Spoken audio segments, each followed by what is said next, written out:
Hello দর্শক, সবাইকে সালাম এবং শুভেচ্ছা জানিয়ে শুরু করছি আজকের টাইম এক্সক্লুসিভ। আশা করি সবাই ভালো আছেন এবং আজকে যে বিষয়গুলো আমরা আলোচনা করব তা জানাচ্ছি প্রথমে আপনাদের। নিউ ইয়র্ক সিটি মেয়রাল নির্বাচন, জ্যাকসন হাইট হচ্ছে প্রচারণার কেন্দ্রবিন্দু এবং কয়েকদিন আগে সেখানে কমও গিয়েছিলেন। আজকে জোহরান মামদানি বাংলাদেশিদের উদ্যোগে আয়োজিত সবাই এসেছিলেন। জেবিপি এবং Jackson height business association, Bangladeshi business association যেটা, এরা আয়োজন করেছিলেন একটি সভার এবং সেখানে তারা তাকে সমর্থন জানিয়েছেন সবাই এবং জোহরান মামদানি সেখানে বক্তব্য রেখেছেন। এই বিষয়ে আমরা আজকে আলোচনা করব যে এটার ইমপ্লিকেশনটা কি, এটার তাৎপর্য কি, এই বিষয়টি জানার চেষ্টা করব আজকে। ইলিনয়ের নেতাদের জেলে পাঠানোর আহ্বান, ট্রাম্পের সেনা মোতায়েন নিয়ে আদালতে শুনানি।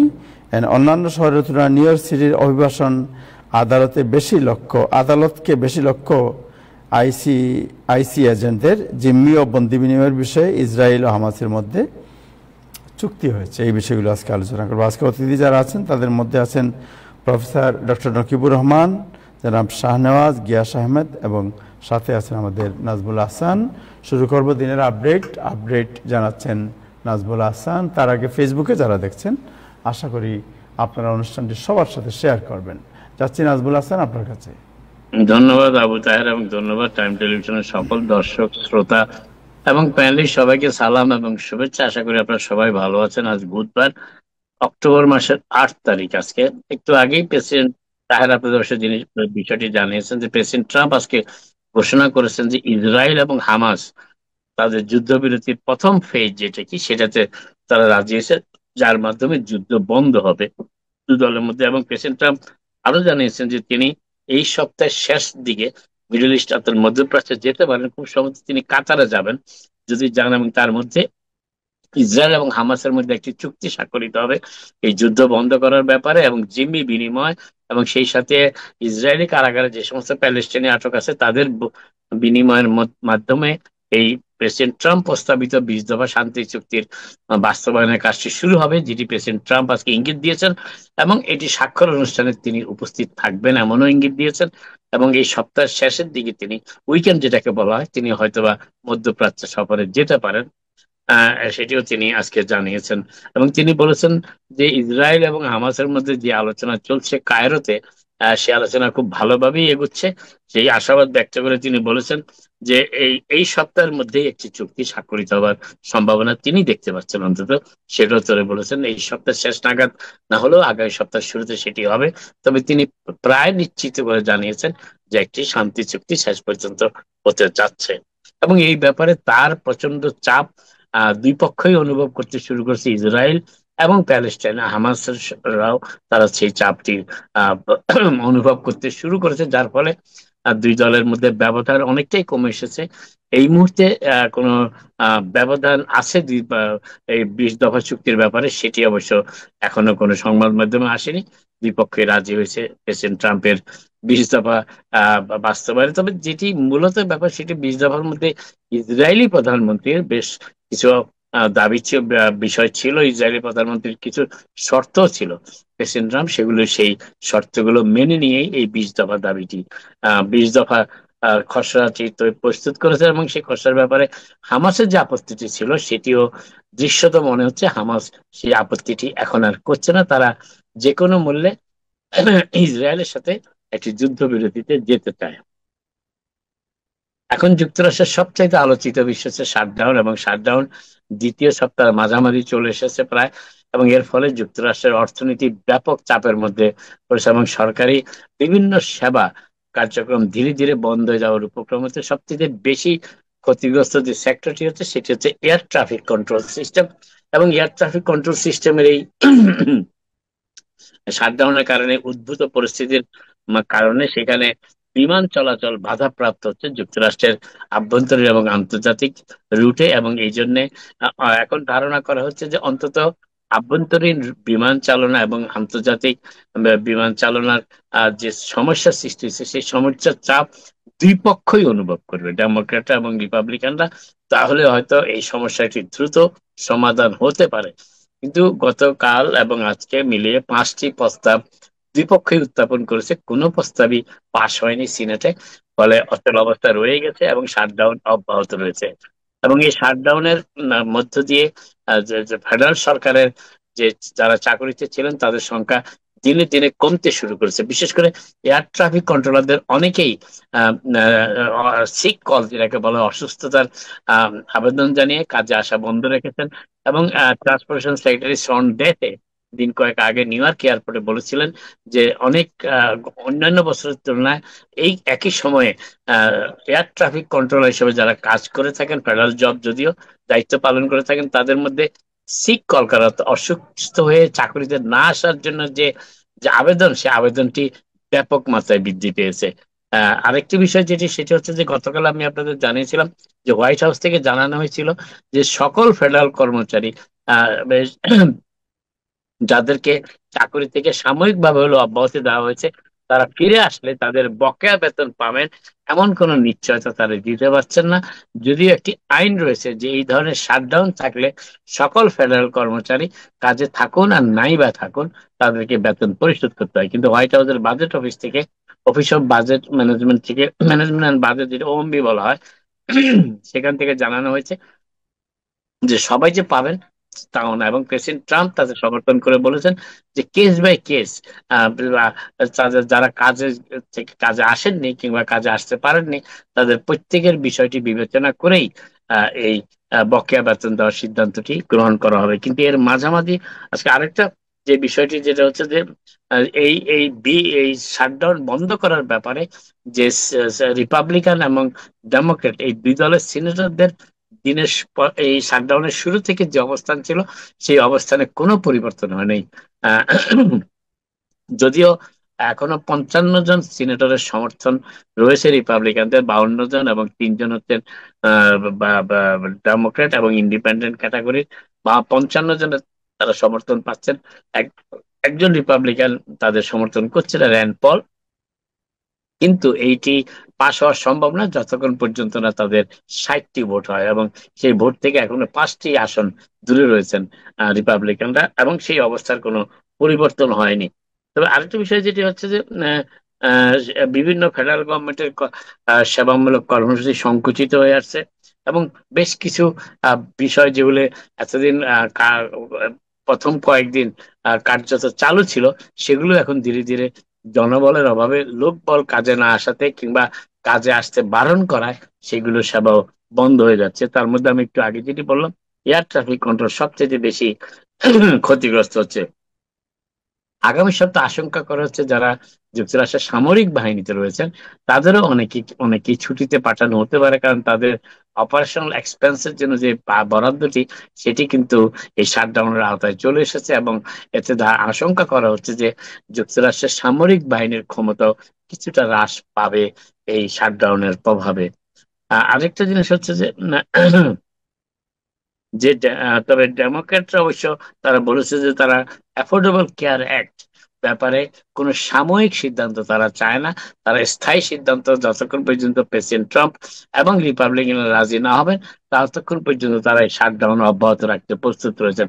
অর্থাৎ ডেমোক্র্যাটদের মূল দাবিটি এখন হচ্ছে, এবং মূল এবং বলা যায় অন্তত একমাত্র দাবি, সেটা হচ্ছে অ্যাফোর্ডেবল কেয়ার অ্যাক্টের প্রিমিয়ামের যে সুবিধাটি পাওয়া যেত এতদিন পর্যন্ত, সেটি যেটি এই বছরের শেষ নাগাদ শেষ হয়ে যাচ্ছে, সেটিকে পুনর্বহাল করার জন্য এবং স্থায়ীভাবে পুনর্বহাল করতে চায়। যদিও রিপাবলিকানদের থেকে ইঙ্গিত দেওয়া হয়েছিল যে এই বছরের নভেম্বরের 21 তারিখ পর্যন্ত সেটা বাড়ানো হতে পারে, কিন্তু ডেমোক্রেট নেতৃত্ব, বিশেষ করে চাক শুমার সিনেটর এবং হেকিম জাফরিসের পক্ষ থেকে জানানো হয়েছে যে তারা কোনো অস্থায়ী সমাধানে যেতে আগ্রহী নন, এবং যতক্ষণ পর্যন্ত এই অ্যাফোর্ডেবল কেয়ার অ্যাক্টের প্রিমিয়ামের ব্যাপারে ট্রাম্প প্রশাসন সম্মত না হবেন ততক্ষণ পর্যন্ত শাটডাউন অব্যাহত রাখার ব্যাপারে ডেমোক্রেটরা প্রতিজ্ঞাবদ্ধ। তারা মনে করেন যে যুক্তরাষ্ট্রের মধ্যবিত্ত এবং নিম্ন মধ্যবিত্ত মানুষের স্বাস্থ্য সেবা নিশ্চিত করার জন্য অ্যাফোর্ডেবল কেয়ার অ্যাক্টের প্রিমিয়াম হ্রাস করার যে বিধানটি ছিল, সেটি পুনর্বহাল করা প্রয়োজন। এবং এই ব্যাপারে রিপাবলিকানদেরও কিছুটা সমর্থন রয়েছে। গতকাল আমি আপনাদের জানিয়েছিলাম যে মাগা রিপাবলিকান হিসেবে যিনি প্রথম সারিতে রয়েছেন, মেক আমেরিকা গ্রেট অ্যাগাইন পক্ষের রিপাবলিকান, সেই মার্জরি টাইলার গ্রিন, কংগ্রেস সদস্য, তিনিও চান এখন যে অ্যাফোর্ডেবল কেয়ার অ্যাক্টের যে যে প্রিমিয়াম দেওয়ার যে সুবিধাটুকু ফেডারেল সরকার দিয়ে থাকে, বাড়তি রেয়াত ডিসকাউন্ট যেটাকে বলা হয়, সেটি যেন অব্যাহত রাখা। কারণের ফলে তার পরিবারের অনেকেই এই ওবামা কেয়ারের আওতার বাইরে চলে যাবে এবং স্বাস্থ্য সেবা থেকে বঞ্চিত হবেন। কংগ্রেস সদস্য ম্যার্জরি টাইলার, যিনি প্রেসিডেন্ট ট্রাম্পের অত্যন্ত ঘনিষ্ঠ, তিনি বলেছেন যে তিনি তার দলের অর্থাৎ রিপাবলিকানদের সিদ্ধান্তের বাইরে গিয়েও তিনি এই আবেদনটি করছেন মধ্যবিত্ত এবং নিম্ন মধ্যবিত্ত আমেরিকানদের স্বার্থে, যাতে তারা তাদের স্বাস্থ্য সেবা অক্ষুণ্ণ রাখতে পারেন। আরেকটি জিনিস যেটি বলার চেষ্টা করছি সেটি হচ্ছে যে প্রেসিডেন্ট ট্রাম্পের কিছু মন্তব্য এই এই শাটডাউনের ব্যাপারে জটিলতা সৃষ্টি করছে। রিপাবলিকানরা এমন অভিযোগ করেছেন, যদিও যারাই অভিযোগটি করেছেন তারা বলার চেষ্টা করেছেন যে প্রেসিডেন্ট ট্রাম্প যে সমস্ত মন্তব্য দিন কয়েকের মধ্যে সাংবাদিকদের সাথে করছেন, এতে রিপাবলিকানদের যে স্ট্র্যাটেজি ছিল, কৌশল ছিল ডেমোক্র্যাটদের বিরুদ্ধে, সেই কৌশল বাধাপ্রাপ্ত হচ্ছে। গত সোমবার প্রেসিডেন্ট ট্রাম্প বলেছিলেন যে তিনি ওবামা কেয়ার রেয়াত সুবিধা পুনর্বহালের জন্য সম্মত আছেন, ডেমোক্রেটদের সাথে তিনি একটি ডিলও করতে চান। কিন্তু তার আগে ডেমোক্রেটদের শাটডাউন থেকে রিপাবলিকান দলের সংখ্যাগরিষ্ঠ দলের নেতা তারা সবাই মিলে একটি কৌশল অবলম্বন করেছিলেন যে ডেমোক্রেটদের প্রস্তাবে সম্মত না হওয়া।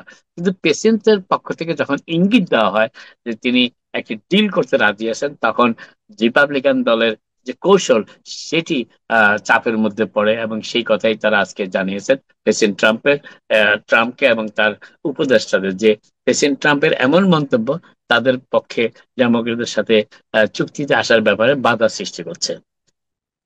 এবং এই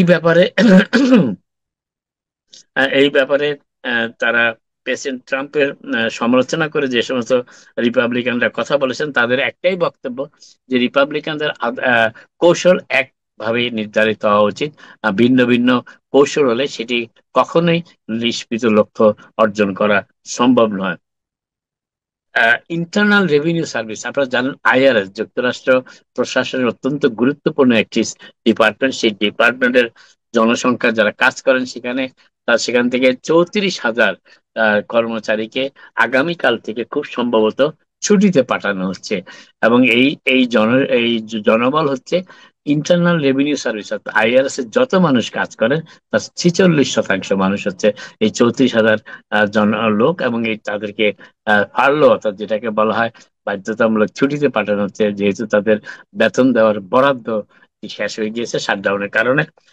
এবং এতে তবে এমন একটি সময়ে এই ইন্টারনাল রেভিনিউ সার্ভিসের এই সমস্ত কর্মচারীদের ছুটিতে পাঠানো হচ্ছে যখন ট্যাক্স প্রসেসিং এর বিভিন্ন দিক এবং এবং ট্যাক্স 2024 সালের ফাইলিং যারা করেছেন তাদের যে এক্সটেনশন দেওয়া হয়েছিল, সেই এক্সটেনশনের মেয়াদটি এই আওতায় এই সময়ের মধ্যে পড়ে যাচ্ছে।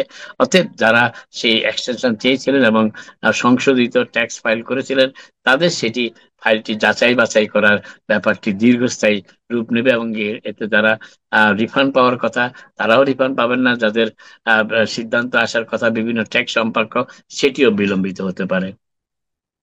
আজকে একটি আভ্যন্তরীণ সূত্রের বরাত দিয়ে ওয়াশিংটন পোস্ট জানাচ্ছে যে প্রেসিডেন্ট ট্রাম্পের ইমিগ্রেশন কর্মসূচি, অর্থাৎ যুক্তরাষ্ট্র থেকে ডিপোর্টেশনের যে কর্মসূচি ট্রাম্প প্রশাসন তাদের দ্বিতীয় দিন থেকে শুরু করেছেন, সেই কাজে সহায়তা করার জন্য ইতিমধ্যেই এফবিআই এজেন্টদের 25% অর্থাৎ এক কোয়ার্টার, যত এফবিআই এজেন্ট যুক্তরাষ্ট্রে রয়েছেন এফবিআই এর আওতায় কাজ করেন, তাদের 1/4 জনবলকে প্রেসিডেন্ট ট্রাম্পের এই ইমিগ্রেশন এনফোর্সমেন্টে অর্থাৎ অভিবাসীদের যুক্তরাষ্ট্র থেকে বিতাড়নের কর্মসূচিতে কাজ করার সহায়তা করার জন্য ব্যবহার করছে ইউএসসিআইএস এবং ইমিগ্রেশন এবং কাস্টম এনফোর্সমেন্ট দপ্তর। সেটি আজকে একটি ইন্টারনাল আভ্যন্তরীণ যোগাযোগের সূত্র ধরে এই তথ্যটি জানিয়েছে ওয়াশিংটন পোস্ট। এফবিআই সাবেক ডিরেক্টর জেমস কমিকে আজকে আনুষ্ঠানিকভাবে অভিযুক্ত করা হয়েছে এবং তাকে ভার্জিনিয়ার একটি আদালতে তিনি উপস্থিত হয়েছিলেন। তাকে আনুষ্ঠানিকভাবে গ্রেপ্তার দেখানো হয়েছে এবং তার মামলার কাজও শুরু করেছে, যদিও তিনি আদালতে দাঁড়িয়ে বলেছেন তিনি সম্পূর্ণ নির্দোষ। যদিও একজন প্রসিকিউটর বলেছেন, যিনি এই মামলার দায়িত্বভার গ্রহণ করেছেন প্রেসিডেন্ট ট্রাম্পের নির্দেশে, এবং যার পূর্ব কোনো অভিজ্ঞতা নেই এই ধরনের প্রসিকিউশন কাজে দায়িত্ব পালন করার জন্য, তেমনি একজনকে প্রেসিডেন্ট ট্রাম্প দায়িত্বভার দিয়েছেন ভার্জিনিয়ার আদালতে প্রসিকিউটর হিসেবে। এবং তিনি জেমস কমির বিরুদ্ধে যে অভিযোগ এনেছেন, অবস্ট্রাকশন অফ জাস্টিস, বিচার কাজে বাধা দেওয়া, এবং কংগ্রেসের শুনানিতে মিথ্যা তথ্য দেওয়া। কিন্তু এর মধ্যে এই যিনি প্রসিকিউটর, তার অফিস থেকে জানানো হয়েছে যাকে যাকে যার বক্তব্যের উপর নির্ভর করে এই কেসটি দাঁড় করানো হয়েছিল এফবিআই এর সাবেক ডিরেক্টর কমির বিরুদ্ধে, তিনি এখন সহযোগিতা করছেন না ফেডারেল সরকারের সাথে। অতএব শেষ পর্যন্ত কমির বিরুদ্ধে এই মামলাটি আদালতে খারিজ হয়ে যেতে পারে, এমন আশঙ্কা করেছেন খোদ যিনি এই মামলার প্রসিকিউটর, যিনি মূলত মামলাটি প্রস্তুত করেছেন। তিনি আজকে আশঙ্কা প্রকাশ করেছেন যে যার সাক্ষ্য এবং যার বক্তব্যের উপর ভিত্তি করে জেমস কমিকে আনুষ্ঠানিকভাবে গ্র্যান্ড জুরির মাধ্যমে অভিযুক্ত করা হয়েছে, তিনি এখন সরকারের সাথে কোনো প্রকার সহযোগিতা করতে আগ্রহ দেখাচ্ছেন না। প্রেসিডেন্ট ট্রাম্প আজকে জানিয়েছেন যে শিকাগোর মেয়র এবং ইলিনয়ের গভর্নর, এই দুজনকে জেলে পাঠানো উচিত। প্রেসিডেন্ট ট্রাম্পের দাবি হচ্ছে যে এই দুজন ইমিগ্রেশন কর্মসূচিতে সহায়তা করার পরিবর্তে বরং বাধা দিয়ে যারা ইমিগ্রেশন এনফোর্সমেন্টের দায়িত্ব পালন করছেন তাদের জীবন বিপন্ন করে তুলেছেন। এবং এই জীবন বিপন্ন করার, যদিও প্রেসিডেন্ট ট্রাম্প সরাসরি কোনো উদাহরণ দেননি কিভাবে তাদের জীবনগুলো বিপন্ন হলো সেই আইস এজেন্টদের, তা না বলে তিনি বলেছেন যে এদের দুজনকে জেলে পাঠানো, কারণ তারা তাদের সিটি এবং স্টেটে যে ইমিগ্রেশন কর্মসূচিতে যে সমস্ত ফেডারেল এজেন্টরা কাজ করছেন তাদের জীবনের নিরাপত্তা প্রদানে ব্যর্থ হয়েছেন, এই জন্যই তাদেরকে জেলে পাঠানো উচিত। তিনি তার ট্রুথ সোশ্যাল মিডিয়াতে এই বক্তব্যটি তুলে ধরেছেন আজকে।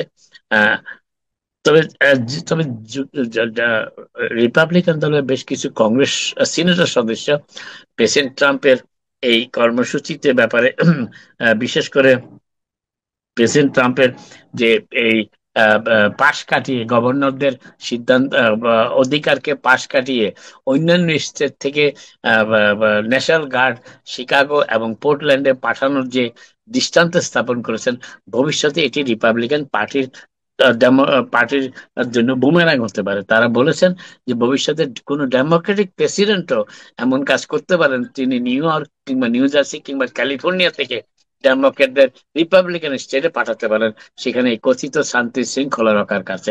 অতএব প্রেসিডেন্ট ট্রাম্প এমন একটি উদাহরণ সৃষ্টি করছেন যেটি ভবিষ্যতে যে কোনো প্রশাসনের পক্ষে সুষ্ঠুভাবে দায়িত্ব পালন করা, নৈতিকভাবে দায়িত্ব পালন করার ব্যাপারটিতে বাধা সৃষ্টি করতে পারে। এবং এই ব্যাপারে কথা বলেছেন সিনেটর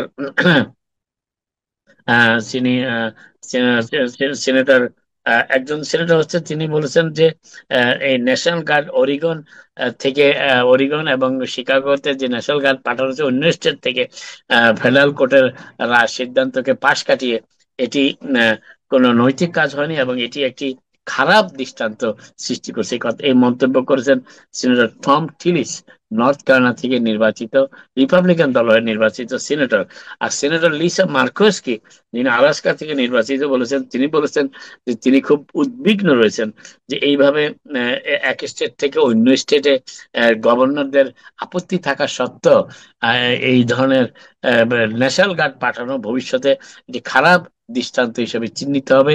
এবং ভবিষ্যতে এটি অনুসরণ করা হলে এই ন্যাশনাল গার্ডের মোতায়েনের যে দায়িত্বটি সাধারণত গভর্নরদের থাকে, সেখানে অনেক ধরনের কম্প্রোমাইজ হয়ে যেতে পারে ভবিষ্যতে। এবং একটু আগে যেটি বললাম যে কোনো ডেমোক্রেটিক প্রেসিডেন্ট এটিকে উদাহরণ টেনে ভবিষ্যতে রিপাবলিকান নিয়ন্ত্রিত স্টেটগুলিতেও ন্যাশনাল গার্ড পাঠানোর সুযোগ পেয়ে যেতে পারেন। নিউ ইয়র্ক সিটি আজকে মামলা দায়ের করেছে, প্রায় 327 পৃষ্ঠার এই মামলাটি দায়ের করেছেন বিভিন্ন সোশ্যাল মিডিয়ার বিরুদ্ধে, ফেসবুক, গুগল, স্ন্যাপচ্যাট, টিকটক এবং অন্যান্য অনলাইন প্ল্যাটফর্ম যেগুলো রয়েছে।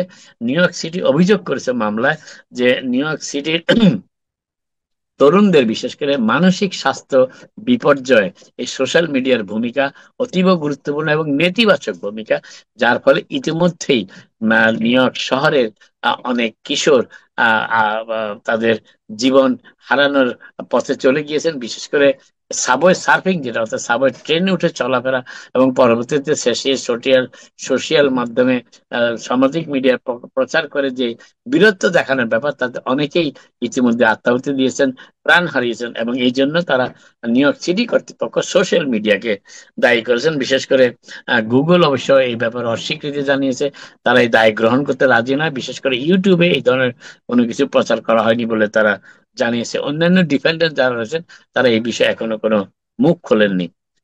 এবার শেষ করছি আবহাওয়ার কথা, গতকালও বলেছিলাম, তবে এবার আগামী এই সপ্তাহের শেষ দিকে নিউ ইয়র্ক শহরে আহ, ঝড়ের আবহাওয়া থাকতে পারে, এবং ঝড়ের আবহাওয়ার ফলে অস্বাভাবিক হারে বৃষ্টিপাতেরও আশঙ্কা রয়েছে। খুব সম্ভবত শুক্রবার এবং শনিবার এই দুদিনের মাঝখানে বৃষ্টিপাত এবং কিছুটা হালকা ঝড়েরও আভাস দিয়েছেন আবহাওয়াবিদরা।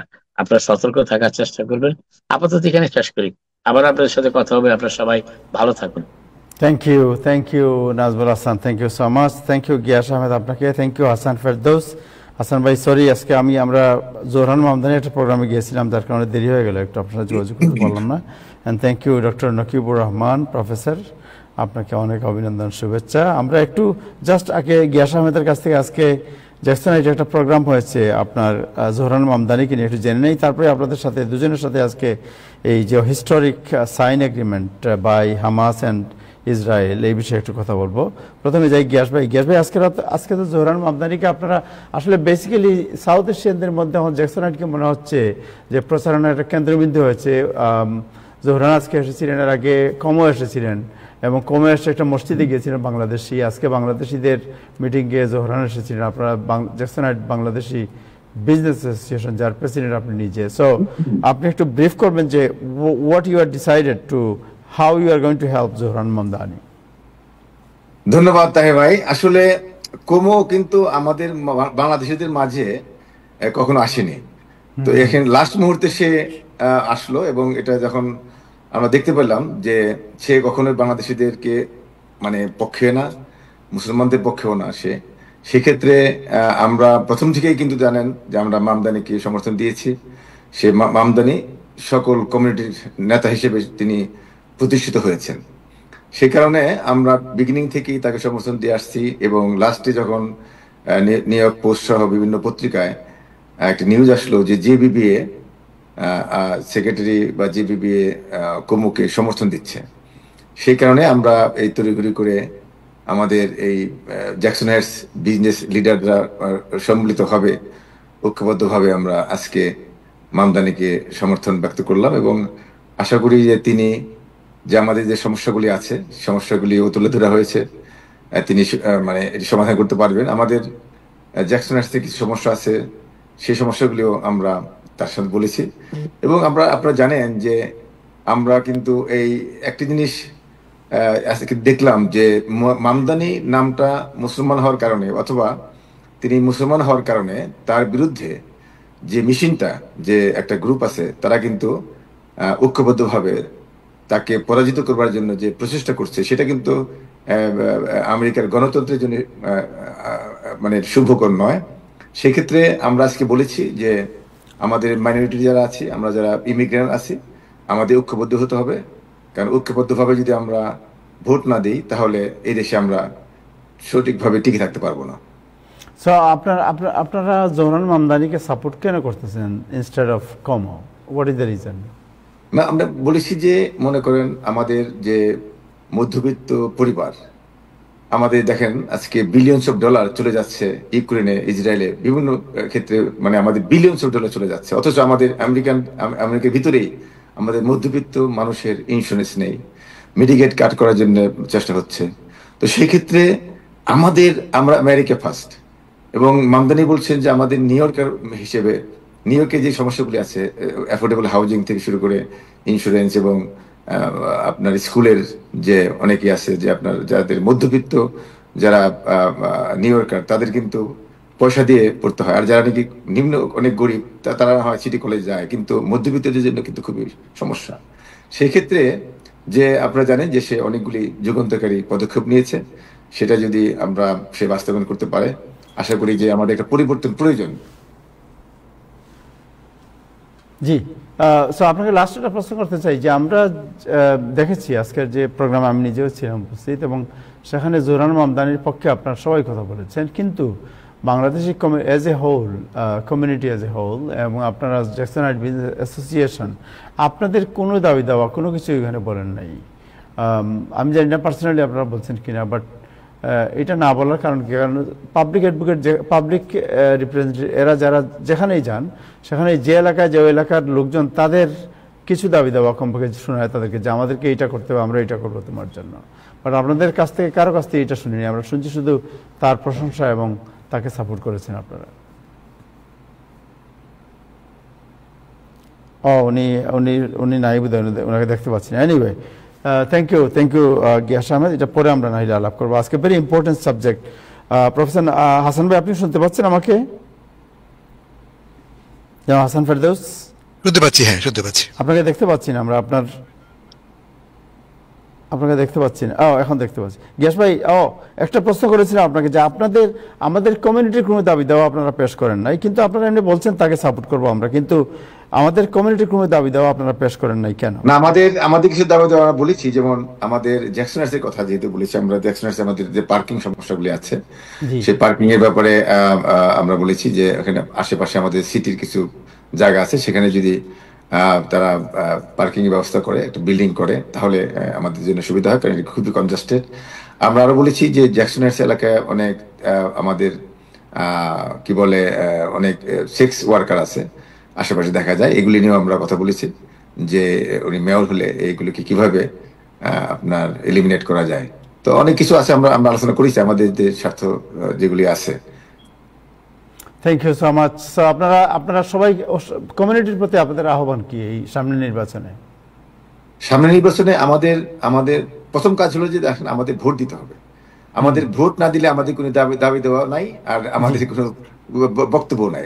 আমরা যদি ভোট দেখাতে পারি যে আমাদের কমিউনিটি ভোট দেয়, তখন আমরা দাবি দেওয়াগুলি তুললে তারা সেটাকে কর্ণপাত করবে। আর যদি ভোট না দিয়ে শুধু কথা বলি, তাহলে সেটা কাজে লাগবে না। সেই ক্ষেত্রে আমি সবসময় আমি যখন সুযোগ পাই আমাদের কমিউনিটিকে আমি বলি যে মেইন স্ট্রিমে আমাদের থাকতে হবে। মেইন স্ট্রিমে শুধু আমরা না, আমাদের ছেলে মেয়েদেরকে, আমাদের নতুন প্রজন্মের ছেলে মেয়েদেরকে এই মেইন স্ট্রিমের সাথে সম্পৃক্ত করতে হবে। আমাদের ছেলেমেয়েরা কিন্তু রাজনীতি বিমুখ, আমাদের ছেলেমেয়েরা কিন্তু এই দেশে সম্পৃক্ত হতে চায়। তবে এই মামদানিকে আমি আজকে বলেছি, মামদানি শুধু সে নিজেই একটা লিডারশিপ গড়ে তুলতে করেনি, তার মাধ্যমে এই নতুন প্রজন্মের ছেলেমেয়েরা অনেক আপনার উৎসাহিত হয়েছে, এবং আপনারা দেখেছেন যে এবার নিউ জেনারেশনটা কিন্তু তাকে সমর্থন দিচ্ছে। অর্থাৎ এটা একটা গুড সাইন।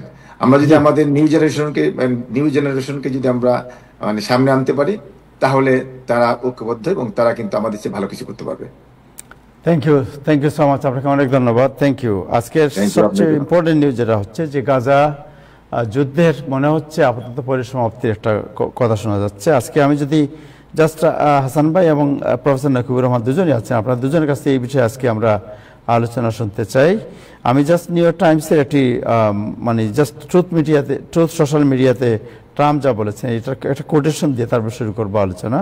যে I am very proud to announce that Israel and Hamas have both signed off on the first phase of our peace plan.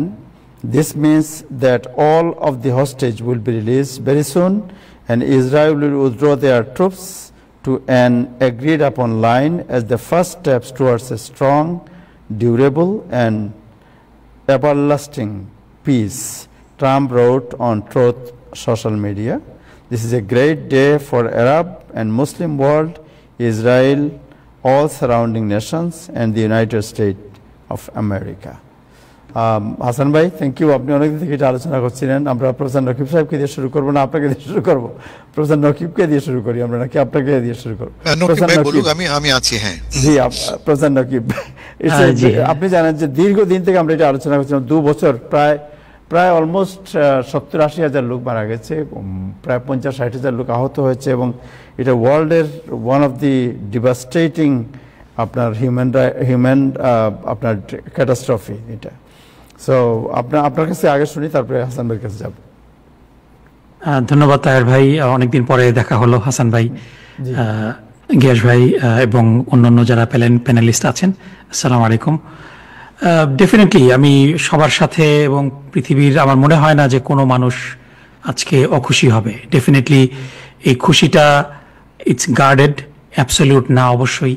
সবাই একটা মানে হাঁপ ছেড়ে বাঁচার মতো অবস্থা যে 2 বছর আগে 2023 সালের 7ই অক্টোবর যেই হামাসের হামলার পরিপ্রেক্ষিতে যেই বর্বর হত্যাযজ্ঞ চলছিল, এটার ক্যাজুয়ালিটি প্রায় 70,000। এটা সংখ্যাটা আরও বাড়তেও পারে, কমতেও পারে।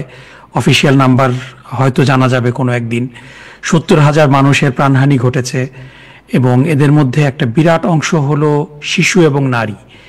এবং এত বেশি সংখ্যক সাংবাদিক পৃথিবীর আর কোনো সংঘর্ষে নিহত হয়নি। তাদেরকে তো আর ফিরে পাওয়া যাবে না। তাদের যেই ত্যাগ, তাদের যেই প্রাণহানি এবং পুরা গাজার সমস্ত স্ট্রাকচার মাটির সাথে মিশিয়ে দেওয়া হয়েছে, এটা রিবিল্ড করতে কত সময় লাগে এটা সময় হলেই আমরা জানতে পারবো। কিন্তু এত কিছুর পরও অ্যাটলিস্ট যে হত্যাযজ্ঞটা বন্ধ হলো, দুই পক্ষ একটা সমঝোতায় পৌঁছতে পেরেছে। Definitely it is a happy moment for everybody. আমরা দেখেছি যে এটার জন্য definitely credit needs to be given where credit is due. Donald ট্রাম্পের আন্তরিকতা ছিল এখানে এবং তিনি চেষ্টা করেছেন। এবং সাথে সাথে মধ্যপ্রাচ্যের কয়েকটা দেশ, এখানে কাতার গুরুত্বপূর্ণ ভূমিকা পালন করেছে, ইজিপ্ট গুরুত্বপূর্ণ ভূমিকা পালন করেছে এবং তুরস্ক, এই 3টা দেশ পার্টিকুলারলি খুবই গুরুত্বপূর্ণ ভূমিকা পালন করেছে। এবং ঘণ্টাখানেক আগে যখন এই চুক্তি স্বাক্ষর হচ্ছে, সেই সময়ে কিন্তু কিছু সংঘর্ষের কথা আমরা দেখেছি।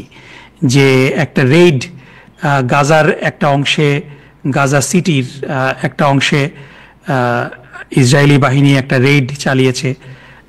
এটা আল জাজিরার করেসপন্ডেন্ট যারা এই গ্রাউন্ডে আছেন তারা কনফার্ম করেছেন।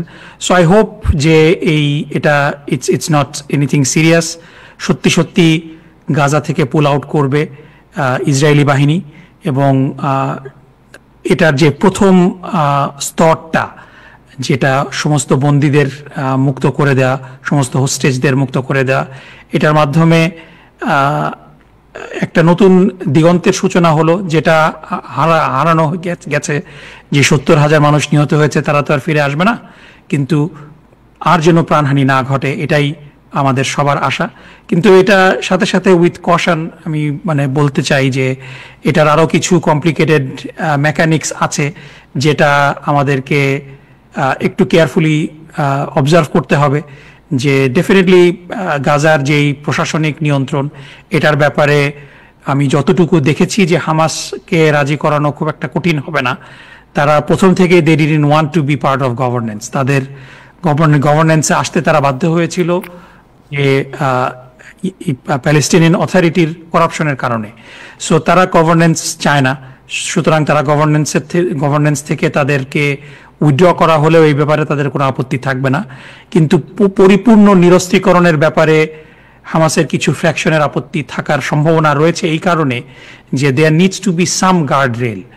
কারণ ভবিষ্যতে যদি এই চুক্তি ভঙ্গ করে ইসরায়েলি বাহিনী, এবং যেটা বারবারই ঘটেছে 1947 সাল থেকে আমরা দেখেছি, তখন you need to have minimum resistance. এটা একেবারে মিনিমাম রেজিস্ট্যান্সও যদি না থাকে তাহলে পরে এটা কঠিন হয়ে যাবে। সো আংশিক কিংবা পার্শিয়াল নিরস্ত্রীকরণের মাধ্যমেও যদি স্থায়ী শান্তি চুক্তি হয়, এটা আমার মনে হয় যে it will be A game changer. এবং আমি সেটাই আশা করি। At the end of the day আমরা প্রাণহানি চাই না। আমরা চাই না যে আর কোনো নিরীহ শিশু নিহত হোক। আমরা চাই না যে আর কোনো মায়ের কোল খালি হোক। এবং আমরা চাই সাথে সাথে যে ফিলিস্তিনে স্বাধীন ফিলিস্তিনি ভূমিতে ফিলিস্তিনের জনগণ তাদের স্বাধীনতা ভোগ করে নিজেদের ভূমিতে স্বাধীনভাবে বসবাস যেন করতে পারে, এটাই আমাদের সবার প্রত্যাশা। Thank you so much. Thank you professor Nakibur Rahman. Hasan ভাই, আপনার কাছে যাই, বাট একটা লাইন আমি জাস্ট পড়ে শুনি, তাহলে আর সুবিধা হবে। যে প্রেসিডেন্ট ট্রাম্পের, তিনি তো এটার মূল আপনার architect, and he push and he deserve some kind of thanks. যদি আমরা অনেক সময় সমালোচনা করি তার, উনি নিউ ইয়র্ক টাইমসে যে রিপোর্ট এখানে বলা হচ্ছে, Israel and Hamas agreed Wednesday to the First phase of deal to end the 2 years war in Gaza. President Donald Trump, Israel and Hamas leaders said, moving closer to halt to the most violent chapter in Israeli-Palestinian history since the establishment of the Israel state. Trump announced came hours after he told reporters he would soon visit the region to celebrate what he said was a historic occasion. So এখন আপনি তো অনেকদিন থেকে আলোচনা করছেন, আজকে আপনার মুখ থেকে পুরো ডিটেইলস শুনতে চাই, আপনার কি মনে হয়? আচ্ছা, প্রথমত কি কি এগ্রিমেন্ট হলো এটা বোঝা দরকার আছে। আমরা যে উৎসাহিত হচ্ছি কেন হচ্ছি বা উৎসাহিত হব না কেন, তারই বা কারণটা কি বোঝা দরকার। তিনটি মূল বিষয়ে প্রাথমিকভাবে সম্মতি হয়েছে, বলি আবার চুক্তি স্বাক্ষর হয়নি, কোনো প্রাথমিক সম্মতি অর্জন হয়েছে। তিনটে বিষয় কি? এক, চুক্তি স্বাক্ষরের সঙ্গে সঙ্গে যুদ্ধবিরতি কার্যকর হবে, এক। 2 নম্বর, হামাস 48 জন জীবিত ও মৃত জিম্মিদেরকে ট্রান্সফার করবে। 20 জন বলা হচ্ছে রাফলি জীবিত, বাকিরা তাদের দেহাবশেষ ফিরিয়ে দেওয়া হবে। যদিও হামাস বলেছে সবার খবর আমাদের কাছে জানা নেই, কোথায় কে আছে আমরা বলতে পারছি না। রাফলি 48 তারা তালিকা দিয়েছে, তারা চেষ্টা করবে এই 48 জনের জীবিত মৃত মানুষকে হ্যান্ড ওভার করতে। তারা এও বলেছে যে এর আগের বার হ্যান্ড ওভার করার সময় যে উৎসব দেখেছিলাম আমরা, হামাস হাতে বন্দুক নিয়ে ঢাক ঢোল পিটিয়ে হ্যান্ড ওভার করে, তা করবে না এবার, ফর্মালি সাধারণভাবে হস্তান্তর কর। Second factor. থার্ড হচ্ছে যে ইসরায়েলি বাহিনী গাজা থেকে উদ্র হচ্ছে না, গাজা শহর থেকে সরে এসে উত্তরে একটি নির্দিষ্ট লাইন বরাবর জমায়েত হবে। আপনারা জানেন একটা বাফার জোন করেছে ইসরায়েল মূল ভূখণ্ড থেকে গাজার পাশে উত্তরাংশে একটা ভালো একটা অংশ মিলে তারা বাফার জোন করেছে। বাফার জোনে ইসরায়েলি সৈন্য থাকতে পারবে এবং যে কোনো মুহূর্তে প্রয়োজন হলে তারা কিন্তু মূল ভূখণ্ডে হামলা চালাতে পারবে। এই তিনটে বেশি শর্ত নিয়ে সম্মতি হয়েছে। সমস্যা কোথায়? নাকি ভাই একটা কথা বলেছেন যে হামাসের ডিসআর্মামেন্ট। ইসরায়েলের শর্ত প্রতিটি হামাস সৈন্যকে অস্ত্র সংবরণ করতে হবে। প্রশ্ন উঠেছে কার কাছে করব? হামাস সৈন্যরা কি ইসরায়েলি সৈন্যদের কাছে অস্ত্র সংবরণ করবে, অস্ত্র হস্তান্তর করবে? এটা তো একটা হিউমিলিয়েশন, এটা তো হতে পারে না। তারা এখনো যোদ্ধা বলে দাবি করছে। সেক্ষেত্রে এই প্রশ্ন সমাধান এখনো হয়নি। এটা কি প্যালেস্টাইন অথরিটি নেবে, আন্তর্জাতিক কোনো কমিটি নেবে, আরবরা নেবে? We do not know yet. অস্ত্র সংগ্রহ করবো ঠিকই আমরা, কিন্তু কার কাছে অস্ত্র তুলে দেবো আমরা জানি না। সবচেয়ে বড় সমস্যা হচ্ছে হামাস জানতে চাইছে, ঠিক আছে আমরা আমাদের একমাত্র কার্ড, আমাদের একমাত্র তাস কি এই জিম্মি, সবাইকে আমরা দিয়ে দিলাম, যুদ্ধ তুমি বন্ধ করলে আজকে, কিন্তু আগামীকাল যুদ্ধ যে আবার শুরু হবে না তার গ্যারান্টি কি? আমি যদি সব আমি হস্তান্তর করিও, আগামীকাল বা পরশু ইসরায়েল আবার আক্রমণ করবে, তার গ্যারান্টি কোথায়? গ্যারান্টি কে দেবে? এই গ্যারান্টি দিতে হবে আমেরিকাকে, ডোনাল্ড ট্রাম্প সাহেবকে। এই দাবি করছে হামাস। কেমন? আর হামাস বলছে যে যেই ট্রানজিশনাল ইন্টারন্যাশনাল অথরিটির কথা বলা হচ্ছে তার চেহারাটা কি হবে? ঠিক আছে আমরা সেখানে থাকবো না, নকিব ভাই বলেছেন তারা গভর্নেন্সে পার্টিসিপেট করতে চায় না, এগ্রিড, কিন্তু এর চেহারাটা কি হবে? কে গাজার দায়িত্বভার গ্রহণ করবে জানতে চাই আমরা। স্পষ্ট হয়নি। প্রেসিডেন্ট ডোনাল্ড ট্রাম্প প্রবাবলি উইকেন্ডে, শুক্রবার যাবেন, শনিবার বা রোববার কোনো একটা অনুষ্ঠানের মাধ্যমে এই চুক্তিটি আনুষ্ঠানিকভাবে স্বাক্ষরিত হবে বা তিনি ঘোষণা করবেন। আপনারা জানেন মূল ব্যাপারটা কি? ডোনাল্ড ট্রাম্প সাহেব ফুল ক্রেডিট নিতে চাইছেন এবং আমি তাকে ফুল ক্রেডিট দেবো, কোনো সন্দেহ নাই। ট্রাম্প না থাকলে এই চুক্তি কিন্তু স্বাক্ষরিত হতো না। তবে আপনি গতকাল নিউ ইয়র্ক টাইমস পড়ে, আপনি আজকে নিউ ইয়র্ক টাইমস বলছেন, দুদিন আগে নিউ ইয়র্ক টাইমস পড়ে দেখেন তারা কি বলছে। তারা বলছে যে বিবি নেতানিয়াহু যা যা ডিমান্ড করেছিল তার প্রত্যেকটি এখানে অর্জিত হয়েছে। এই চুক্তিটি আসলে ইসরায়েলি চুক্তি। একটু পুশ করেছেন ডোনাল্ড ট্রাম্প সাহেব 2টি বা 3টি ক্ষেত্রে। আমি সেই ক্ষেত্রগুলির কথা বলি, কি কোন কোন ক্ষেত্রে ট্রাম্প সাহেব পুশ করেছেন, যার জন্য তাকে আমরা ক্রেডিট দেবো। এক, কথা ছিল যে সব গাজাবাসীকে গাজা থেকে সরে যেতে হবে, না এখন বলা হচ্ছে তা যেতে হবে না, দেখেন স্টে ইন গাজা। অথবা যারা চলে গেছে বা যাবে, they have the right to return, এটাও বলা হয়েছে। Very positive development. আপনারা জানেন এই নিয়ে আমরা আগে কথা বলেছি, ট্রাম্প নিজে বলেছিলেন যে তিনি রিভিয়েরা বানাবেন, একটা মরুদ্যান বানাবেন সেখানে তিনি। এখন বলছেন না, ঠিক আছে, they all can come back. এক। আর 2 নম্বর, প্যালেস্টাইন স্টেট নিয়ে যে কথাটা, আমাদের ইসরায়েল প্রধানমন্ত্রী বারবার বলছেন যে তিনি কখনোই সম্মত হবেন না একটি ফিলিস্তিনি রাষ্ট্র গঠিত হোক। এই চুক্তির শেষ দফায় কি বলা হচ্ছে, যে ফিলিস্তিনি রাষ্ট্রের আকাঙ্ক্ষাকে সমর্থন করি আমরা, aspiration for Palestine as an independent state, aspiration মাত্র। কখন সেটা হবে? যখন প্যালেস্টিনিয়ান অথরিটি সংস্কার হবে। সংস্কারের ওভারসি কে করবে, গ্যারান্টি কে দেবে, হলো কি হলো না কে ঠিক করবে, আমরা জানি না। ফলে ব্যাপারটা এখনো খুব ধোঁয়াশে। আগামীতে এই নিয়ে তর্ক হবে, কথা হবে, নেগোসিয়েশন হবে। শেষ কথা হচ্ছে যে এই চুক্তি এখন এই পর্যায়ে পৌঁছলো কেন, তার 2টি বা 3টি বড় কারণ। 1 নম্বর কারণ ডোনাল্ড ট্রাম্প সাহেব, অ্যাবসলিউটলি কোনো সন্দেহ নেই। 2 নম্বর কারণ 3টি আরব দেশের অব্যাহত চাপ, কাতার, মিশর এবং টার্কি। এরা হচ্ছে গিয়ে হামাসের গার্ডিয়ানস। যদি কালকে হামাসকে অর্থ না দেওয়া হয়, অস্ত্র না দেওয়া হয়, হামাসের সাধ্য নেই লড়াই করে। 2 নম্বর। আর 3 নম্বর, সারা বিশ্ব জুড়ে এই প্রতিবাদ। ইসরায়েল আলটিমেট রাজি হলো কেন? অন্য কোনো কারণে না। তারা দেখছে আমরা কমপ্লিটলি বিশ্ব জুড়ে আইসোলেটেড হয়ে পড়ছি, নিন্দার মুখোমুখি হচ্ছে। এই মুহূর্তে আপনারা জানেন ফ্লোটিলা যাত্রা করেছে, যাত্রা আটকে দিচ্ছে তারা ইসরায়েল মুখে। সারা বিশ্ব কি বলছে? পরশুদিন আমরা দেখেছি ইতালিতে সারা দেশ জুড়ে বিক্ষোভ হয়েছে, লন্ডনে বিক্ষোভ হয়েছে। এই বিক্ষোভের ফল এই 3টি ফ্যাক্টর কিন্তু প্রভাবিত করছে। তবে শেষ কথা বলছি আমি, নিউ ইয়র্ক থেকে ওয়াশিংটন থেকে যাবার যে তেল আভিভে পৌঁছানোর মুহূর্ত মাত্রই নেতানিয়াহু সাহেব হিব্রুতে বলেছেন তিনি বেঁচে থাকতে কখনোই তিনি প্যালেস্টাইন রাষ্ট্রকে গঠন হতে দেবেন না। এটা মাথায় রাখবেন। Thank you so much, thank you. So professor Nakibur Rahman, আপনার কাছে জানতে চাই যে আপনি জানেন যে 3টি দেশ এখানে মেইন আপনার নেগোসিয়েটর হিসেবে কাজ করেছে। হোয়াট অ্যাবাউট সৌদি আরবের যে রোল? সৌদি আরবকে বলা হয় custodian of all the Muslim countries. Saudi আরবের এই রুলকে আপনি কিভাবে দেখেন?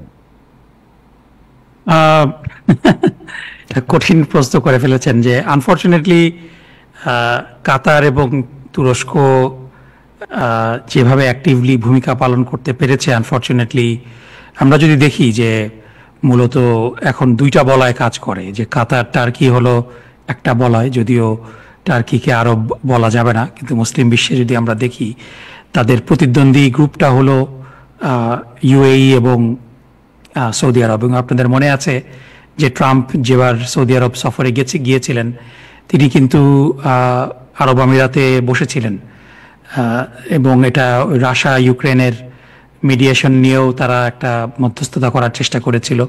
কিন্তু basically it's all about leverage, যে হামাসের যারা ব্যক্তিবর্গ আছেন তারা ইউএই এবং সৌদি আরবকে কতটা ট্রাস্ট করে, এবং তাদের সাথে একেবারেই কোনো এনগেজমেন্ট ছিল না।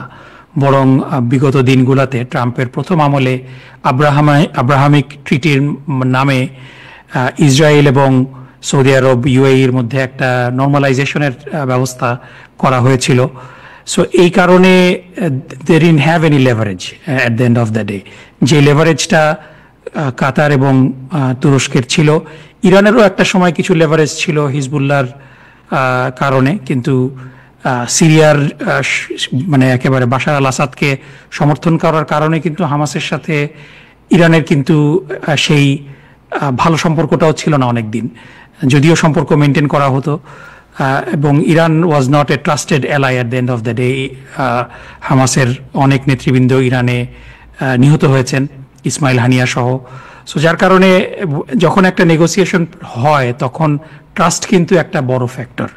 এবং কাতার এবং তুরস্ক সাকসেসফুলি এই নেগোসিয়েশনটা করতে পেরেছে, এবং অবশ্যই মিশর সবচেয়ে নেবারিং কান্ট্রি হওয়ার কারণে, গাজার থেকে মিশরের সীমান্ত থাকার কারণে মিশর অটোমেটিক্যালি চলে আসে। সো এই কারণেই আপনি যেটা প্রশ্ন করেছেন যে সৌদি আরব তাদের ডিপ্লোম্যাটিক গুরুত্বটা হারিয়েছে, বিকজ দুই পক্ষের এক পক্ষকে ট্রাস্ট যদি করে আর এক পক্ষকে ট্রাস্ট না করে, তখন আপনি you can not be a mediator. এই কারণেই। Thank you so much. Hasan ভাই, এনি কমেন্ট? সৌদি আরবের রুলস না, আমি নকিব ভাইয়ের সঙ্গে দ্বিমত পোষণ করছি না, কিন্তু ওনার বক্তব্যটা কমপ্লিট নয়। সৌদি আরবে played a very important role. আপনারা জানেন গত 2 সপ্তাহ আগে জাতিসংঘে যে আন্তর্জাতিক সম্মেলন হয়েছিল, যার উদ্যোক্তা ছিল কে? ফ্রান্স এবং সৌদি আরব। এবং যে প্রস্তাবটা গৃহীত পাশ হয়েছে, যে 20 আসলে 21 পয়েন্ট ছিল, তার একটা ব্লু প্রিন্ট কিন্তু সেই সম্মেলনে গৃহীত হয়েছিল। সেই সম্মেলনে গৃহীত ব্লু প্রিন্টটাকে ব্যবহার করে কিন্তু ট্রাম্প আলটিমেটলি তার 21 দফা প্রস্তাব ফাইনালাইজ করেছেন। এটা 1 নম্বর। 2 নম্বর, সৌদি আরবের কোনো সরাসরি পার্টিসিপেশন নেই, কথা ঠিক এই নিগোসিয়েশনসে। সৌদি আরবের যিনি কার্যকর শাসক MBS কি বলেছেন, আমি আগের দিন বলেছিলাম যে উনি বলেছেন যে I don't care about Palestine but my people does. উনি বলছেন আমার কোনো আগ্রহ নেই, আমি কেয়ারই করি না, কিন্তু আমার দেশের মানুষ আগ্রহ প্রকাশ করে, তাদের ইন্টারেস্ট আছে, ফলে আমাকে এনগেজ থাকতেই হচ্ছে। এখন এনগেজ 2 রকমের। তার প্রথম এবং প্রধান স্বার্থ হচ্ছে মার্কিন যুক্তরাষ্ট্র। এবং যে লিভারেজের কথা বলছেন নকিব ভাই, সৌদি আরবের কোনো লিভারেজ না থাকতে পারে সরাসরি বিশ্বের সাথে, কি বলে কাতারের সাথে না থাকতে পারে, কিন্তু আমেরিকার উপরে আছে এবং আছে ইসরায়েলের উপরে। আলটিমেট লক্ষ্যটা কি ইসরায়েলের অথবা মার্কিন যুক্তরাষ্ট্রের? এই 2 দেশের মধ্যে সম্পর্কে স্বাভাবিকরণ। এটা হচ্ছে মূলা, এটা হচ্ছে রিয়েল মূলা। কেমন এই মূলা ধরেই কিন্তু এই আলোচনা এগিয়েছে। এবং আলটিমেটলি যদি এই শান্তি প্রস্তাব গৃহীত হয়, আপনারা দেখবেন যে খুব দ্রুত সৌদি আরব এবং ইসরায়েলের মধ্যে শান্তি চুক্তি ব্যাপারে পদক্ষেপ নেওয়া হচ্ছে এবং ডিপ্লোম্যাটিক রিলেশন বিল্ড আপ, মানে সম্পর্ক স্থাপন হয়ে যেতে পারে, রাইট? আবার বলুন। ডিপ্লোম্যাটিক রিলেশন স্থাপন হতে পারে তাদের 2 দেশের। আর আমি মনে করি যদি শান্তি স্থাপিত হয় এবং সম্পর্ক উন্নতি ঘটে, অবশ্যই হবে। আর একটা কথা বলতে ভুলে গেছি আমি, এই যে শেষ দফাটা 20 দফার শেষ দফাটায় যে প্যালেস্টিনিয়ান অ্যাসপিরেশনের কথা বলা হচ্ছে, সে ব্যাপারেও কিন্তু সৌদি আরব ইনসিস্টেন্ট। তারা বলেছে যে এই দাবি উল্লেখ না করা হলে, এই দাবি না থাকলে আমি তোমাদের সাথে নাই। ফলে সৌদি আরবের ভূমিকা ছিল না এ বলাটা খুব ঠিক হবে। সৌদি আরব also চায় যে প্যালেস্টিনিয়ান রাষ্ট্র, মানে আমি আবারও বলি, সে চায় কি না আছে গুরুত্বপূর্ণ না, উনি বলছেন যে আমার দেশের মানুষ চায়। এবং এটাই তো ক্রাক্স, মূল সমস্যাটা কি, মধ্যপ্রাচ্য প্রবলেমটা কি? তা হচ্ছে একটি স্বাধীন সার্বভৌম প্যালেস্টাইন, আর তো কিছু না। 1947 চুক্তি হয়েছিল, জাতিসংঘ যে ম্যাপ দিয়েছিল, যে প্রস্তাব ভাগ করেছিল প্যালেস্টাইন, ভাগে কি বলেছিল? 1 ভাগে হবে ইসরায়েল, 1 ভাগে হবে প্যালেস্টাইন, বা আরব দেশ একটা হবে। ইসরায়েল হয়েছে, আরব দেশ এখনো হয়নি। ফলে সেই ব্যাপারে তো সমস্ত আরব দেশ, সকল মুসলিম দেশ তো একমত। জি, সৌদি আরবও তাই। Thank you so much. Gias ভাই কোনো কথা বলবেন? আমাদের সাথে যুক্ত হচ্ছেন ইব্রাহিম সিদ্দিক কোনো দেখতে পাচ্ছি। সো গিয়াস ভাই, এনি কমেন্ট এই বিষয়ে? ওকে, ইব্রাহিম সিদ্দিক কোনো এনি কমেন্ট?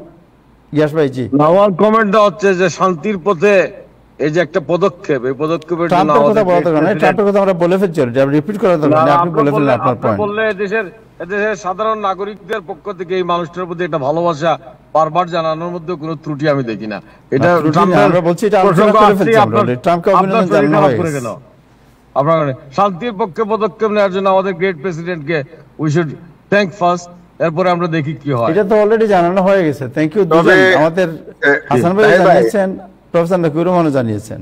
তাহের ভাই, আমি একটু বলতে চাই যে যতই শান্তি আলোচনা হোক, ইসরায়েল এই শান্তি মানবে না, তারা আবার আক্রমণ করবে। কারণ তাদের এজেন্ডা হলো বৃহত্তর আপনার প্যালেস্টাইন, কি বলে, ইসরায়েল রাষ্ট্র গঠন করা। তাদের অ্যাকর্ডিং টু দেয়ার বাইবেল, মানে তাদের লিখিত, তাদের মন মতো বাইবেল যেটা আছে, সেখানে তারা এদিকে ইরাক সীমান্ত পর্যন্ত, ওদিকে সিনাই পর্বত পর্যন্ত তাদের প্রমিস ল্যান্ড যেটাকে বলা হয় তাদের কথায়, সেই প্রমিস ল্যান্ড তারা বাস্তবায়ন করতেই হবে। আর আমি ইসলামিক এসকেটোলজি যদি কথা বলি, যে দাজ্জাল আসবে, মানে দাজ্জাল মানে এই বৃহত্তর এই ইসরায়েল রাষ্ট্র গঠন করবে। তো দাজ্জাল, মেইন দাজ্জাল আসার আগে তার অনুসারী থাকবে, তার মানে এই চেলাবেলা থাকবে, তারা এই কাজটা করবে। অতএব আমাদের ইসলামে কি বলে যে দাজ্জাল হবে যে ইহুদি, সে তো ইসরায়েলি হবে, সে একটা বৃহত্তর ইসরায়েলি রাষ্ট্র গঠন করবে, মুসলিমদেরকে হত্যা করবে। তো এই জিনিসটা তো আসতেছে ডে বাই ডে। অতএব আমরা যতই আশার বাণী আমরা শুনে না কেন, বাস্তবে আপনার তারা এই কাজটা করবে এবং তারা কখনো এই আন্তর্জাতিক আইনও মানবে না। আর আমেরিকাকে কন্ট্রোল করে কে? আমেরিকা প্রেসিডেন্ট, আমাদের প্রেসিডেন্ট কি বললো না বললো ইট ডাজন্ট ম্যাটার, কারণ আমেরিকা কন্ট্রোল করে ইসরায়েলি লবি। অতএব আপনার ওই আজ থেকে বহু বছর আগে প্রেসিডেন্ট নিক্সন বলেছিলেন যে মানে আমরা যদি ইসরায়েলের বিপক্ষে যাই বা ইসরায়েলের প্যালেস্টাইনের পক্ষে থাকি, তাহলে আমাদের যারা ফ্রেন্ড আছে আমেরিকা তারা লাইক করে না, তাদের দৃষ্টিতে ইসরায়েল ফার্স্ট।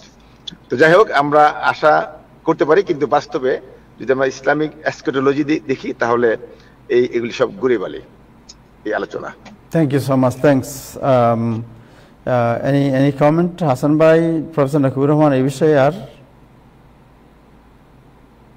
গিয়াস যা বললো না, এটাকে বলে অ্যান্টিসেমিটিজম, ইহুদি বিদ্বেষ। আমার মনে হয় এই আলোচনাটা এখানে থাকুক, এটাকে ইহুদি বিদ্বেষ পর্যায়ে যেন আমরা না নিই আমরা। জি না না না, ইহুদি বিদ্বেষ হবে কেন? ইহুদি বিদ্বেষ না তো, আমরা বলছি যে আপনি দাজ্জাল, ইহুদিদেরকে দাজ্জাল বলছেন। ভাই প্লিজ এইটা বলেন না। না, আমি বলতেছি না, যারা নাকি ওরা একজন ব্যক্তি, আমরা বলি এন্টিক্রাইস্ট, মানে খ্রিস্টানরা বলে এন্টিক্রাইস্ট, আমরা বলি দাজ্জাল, আর ওরা বলে মাসায়া, একজন ব্যক্তি। কিন্তু আমি মানে ওরা যাকে বলতেছে মানে মাসায়া, আমরা আমাদের ইসলামিক ধর্মে তাকে বলে দাজ্জাল, আমি বলতেছি না কিন্তু, বাট আমাদের ধর্মে যেটা বলছে, আর খ্রিস্টান ধর্মে বলে এন্টিক্রাইস্ট। তো এন্টিক্রাইস্টটা কি হবে? এন্টিক্রাইস্ট হলো ওই যে আপনার যে আবার মানে দাজ্জাল। তো এই জিনিসটা একই ব্যক্তিকে তিনটা ধর্ম তিন ভাবে, এই আলোচনা আমরা অ্যাভয়েড করি। আমার মনে হয় যে আমরা ধর্মীয় আলোচনা না গিয়ে পলিটিক্যাল ব্যাপারটাকে আমরা দেখি, তাহলে সুবিধা হবে। হ্যাঁ, ধর্মীয় আলোচনা গেলে অনেক ধরনের লম্বা বিস্তৃতি হবে এটার, এই বিষয়ে পরে আমরা আলোচনা করি এই বিষয়ে, বা ধর্মীয় আলোচনা না করাই বেটার। এখানে পলিটিক্যাল এটার যে সাইডটা, এই সাইডটা আমরা দেখি। Professor Nakibur Rahman, anything else you want to add? না, কথা এসে গেছে। আমি মানে লেটস কিপ ইট পলিটিক্যাল। এখানে আমি হাসান ভাইয়ের সাথে একমত যে এই থিওলজিক্যাল বিষয়গুলো নিয়ে everybody has their own version, so এদিকে না যাওয়াই ভালো। এবং at the end of the day মানে উই হোপ পিস প্রিভেলস, এবং যেই উদ্বেগগুলো আছে এটা যেন প্রশমিত হয়, এবং আর যেন মানুষ নিহত না হয়, মায়ের কোল খালি না হয়, এটাই আমার চাওয়া। জি, এইটাই। Thank you so much. Ibrahim আপনাকে দেখতে পাচ্ছি না, এনিথিং এলস আপনি অ্যাড করতে চান? না, এটাই আমরা শান্তির পক্ষে আছি, এবং শান্তি আনয়নের জন্য যারা ভূমিকা রাখতেছে যুগে যুগে, এর মধ্যে সর্বশেষ যে নাম, তাকে শান্তির পদক দেওয়া হোক, আমরা এটাই চাই, এবং শান্তির পথে আরো যাত্রাটা ত্বরান্বিত হোক। জি, এই বছর তিনি পাচ্ছেন না, আগামী বছর সম্ভাবনা যদি দেখা দেয়, দিন তো আর যাচ্ছে না। জি, আপনার আশা পূর্ণ হোক। এনিওয়ে, 2-3 মিনিট সময় আছে, একটু আলাপ করে নেই। প্রফেসর নাকিবুর রহমান, বাংলাদেশের একটু প্রসঙ্গ আলোচনা করে নেই, যদি হাসান ভাই আপনিও একটু পার্টিসিপেট করেন, যে বাংলাদেশে যে জুলাই সনদ এবং আপনার যে ইলেকশন, এই নিয়ে মনে হচ্ছে যে অংশীজন যারা, তাদের মধ্যে এক ধরনের জট পেকে গেছে। আপনার কি মনে হয়? না, ডেফিনেটলি কিছু তো মতানৈক্য থাকবেই, সব বিষয়ে তো সবাই একমত হবে না। বাট আমরা কিন্তু দেখেছি যে গতকালকে যেই ঐক্যমত কমিশনে কিন্তু বড় একটা মাইল ফলক অর্জন করেছে, যে গণভোটের ব্যাপারে রাজি হয়েছে জুলাই সনদে। এখন মানে গণভোটের ব্যাপারে বিএনপি যে রাজি হবে, এটাও কিন্তু একটা, আমি মনে করি যে পজিটিভ দিক, কারণ এই বিষয়ে বিএনপির ভিন্ন মত ছিল। সো কারণ এগেন আমরা তো সব বিষয়ে সবাইকে একমত, আমরা ইভেন বাসায় স্বামী স্ত্রীর মধ্যেও তো সবসময় আমরা একমত হতে দেখি না। 2-3 ভাই থাকলে তাদের মধ্যেও মতের অমিল থাকে। সো আমরা কেন এক্সপেক্ট করি যে সবাই একমত পোষণ করবে? এখন মিনিমাম ন্যূনতম যেই জায়গাগুলোতে সবাই মিলে একমত হয়েছে, সে বিষয়ে এখন গণভোট হতে পারে।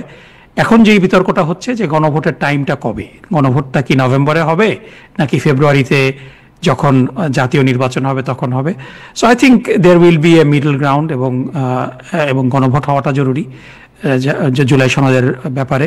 এবং আই থিঙ্ক মানে there is lot of reason to be optimistic. এবং গতকালকে আপনারা দেখেছেন যে যেই ন্যাক্কারজনক ঘটনাগুলো ঘটেছিল বিগত দিনগুলোতে, আয়নাঘর গুম খুনের ব্যাপারে, এবং এটা নিয়ে মিলিটারির পক্ষ থেকে দেয়ার ওয়াজ এ পুশব্যাক। তাদের মিলিটারি সিটিং এবং অবসরপ্রাপ্ত সাবেক এবং বর্তমান সেনা সদস্যদের বিরুদ্ধে গ্রেফতারি পরোয়ানা জারি হয়েছে। It is nothing to B under estimated. এটা কিন্তু একটা বিশাল মাইল ফলক। সুতরাং despite A lot of frustration, আমাদের অনেক আশার, আমাদের অনেক প্রাপ্তির আমরা দেখা পাইনি, কিন্তু the progress that we have seen in the last couple of days, I think this is encouraging. এবং আমি ব্যক্তিগতভাবে অপটিমিস্টিক, এবং আমরা গণতন্ত্রে ফিরে যাওয়ার পথে হাঁটি হাঁটি পা পা করে আমরা এগিয়ে যাচ্ছি। এবং আমার মনে হয় যে আমরা ইনশাআল্লাহ ফেব্রুয়ারিতে খুব সুন্দর একটা শান্তিপূর্ণ একটা নির্বাচন আমরা দেখব। Thank you. হাসান ভাই? সম্পূর্ণ একমত। একজন লোক এই ব্যাপারে কৃতিত্ব পেতে পারে, আমাদের বন্ধু, টাইম টেলিভিশনের বন্ধু আলী রিয়াজ। আসুন, আমাদের সবার পক্ষ থেকে, এই টিভির পক্ষ থেকে তাকে আগাম ধন্যবাদ জানাই যে কাজটা সে সুচারুভাবে সম্পন্ন করার দায়িত্ব নিয়েছে এবং সম্পন্ন করে চলেছে। Thank you so much. Ibrahim, আপনি বারবার বলছেন যে গণভোট হতে পারে। আমি একটু বলতে চাই যে মানে আনা ভোটের মধ্য দিয়ে এটা যদি একমত হয়ে যায়, এবং এটা নভেম্বরে হোক বা ডিসেম্বরে হোক, এটার মধ্য দিয়ে টোটাল রাজনৈতিক একটা বড় পরিবর্তন আসবে। আমরা যেভাবে খুব সরল রেখায় রাজনীতির পথটা মানে ফেব্রুয়ারিতে দেখতেছি গণভোট হবে, সেটা হবে না। এটা জুলাই সনদের মধ্য দিয়ে 24-এর যে ক্ষমতার পট পরিবর্তন, এটার এই যে বিপ্লবী সরকার বা আন্দোলনের সরকারের প্রতি একটা জনসমর্থন চলে আসবে এবং একটা ম্যান্ডেট চলে আসবে। এই ম্যান্ডেটের মধ্য দিয়ে আমার মনে হয় নতুন মানে একটা রাজনৈতিক অবস্থার সূচনা হবে। সুতরাং এটা খুবই জরুরি, এটা যদি সব একমত হয়ে যান, এবং এটা আগেই হতে হবে। যারা এটার ব্যাপারে প্রেসার দিচ্ছেন বা যারা এটার আর্কিটেকচার, তারা এটা মনে করেন, এবং আগে হলে এই ফেব্রুয়ারির নির্বাচন যেভাবে হওয়ার, এটা সেভাবে না হয়ে এটার একটা রাজনৈতিক ইমপ্লিকেশন আছে। এটা হয়তো আমরা অনেকেই ভাবতেছি, এটা এখনই হয়তো আলাপের সুযোগ আসে নাই, কিন্তু আমি মনে করি একটা বড় পরিবর্তিত বাস্তবতায় আমাদের আগামী নির্বাচনে যেতে হবে। জি, ধন্যবাদ। Thank you so much. Gias ভাই, লাস্ট কমেন্ট, এনি কমেন্ট? ঠিক আছে, থ্যাংক ইউ। তবে না, আমি একটু অ্যাড করতে চাই, সেটা হলো যে বিএনপির তরফ থেকে কিন্তু পরিষ্কারভাবে বলা হয়েছে যে যখন নির্বাচন হবে, ফুল স্ক্রিনে নিয়ে আসেন তাহলে সুবিধা হবে, দেখা যাবে। যে আমাদের বিএনপি থেকে বলা হয়েছে যে যেদিনকে ইলেকশন হবে সেই ইলেকশনের মধ্যেই এই এজেন্ডাগুলি লেখা থাকবে। আমেরিকার মতো, আমেরিকাতে যখন ভোট দিই আমরা, তখন কিন্তু আপনার ওই অনেক ইস্যুগুলি থাকে যে আমরা একমত কিনা। তো সেই একই দিনে ওই ইস্যুগুলি থাকবে যে জনগণ যেটা পছন্দ করবে, এবং জনগণের ভোটের মাধ্যমেই সেটা আপনার একটা বাইন্ডিং হিসেবে আকারে থাকবে আর কি। তো একই দিনে হবে সেটা। এটা আমি বিএনপি থেকে মনে হয় এই ধরনের একটা কথা বলেছিলেন। Thank you so much. Thank you Hasan ভাই, আপনাকে অনেক ধন্যবাদ। আজকে খুব সুন্দর আলোচনা শুনলাম, এবং উই হোপ যে প্যালেস্টাইনের ব্যাপারে একটা শুরু হবে, এবং মানুষ বিশেষ করে এই যে নারী শিশুদের যে মৃত্যু এবং তাদের জাহাজারি, এটা আসলেই খুবই মানে বুক ধরানো যায় না এটার জন্য। এটা এই দৃশ্যের আমরা আর দেখবো না, এই ধরনের একটি সুন্দর দৃষ্টি এবং এই সুন্দর পরিবেশ আমরা কামনা করি। Thank you professor Nakibur Rahman, আপনাকে অনেক ধন্যবাদ সময় দেওয়ার জন্য। ইব্রাহিম চৌধুরী খোকন এন্ড গিয়াস আহমেদ। দর্শক, আজকে এ পর্যন্তই। আগামীকাল আবার দেখা হবে। সবাই ভালো থাকবেন। খুদা হাফেজ।